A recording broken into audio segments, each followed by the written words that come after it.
సూర్యున్నే ముట్టుగా పెట్టినము బళ్ళాన్నే చేతిల పట్టినము మహమారి తలనే నరికినము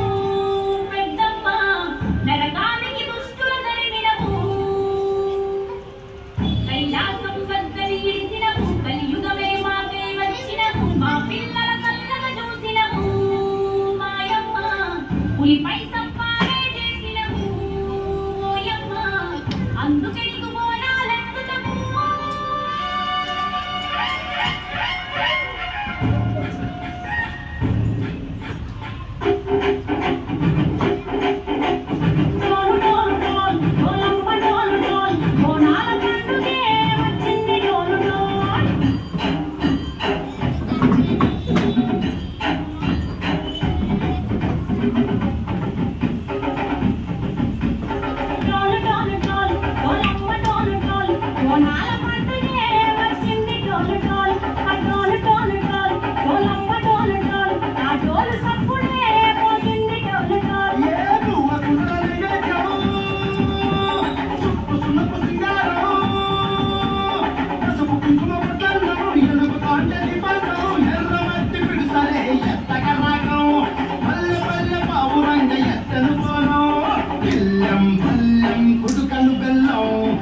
Telangana పై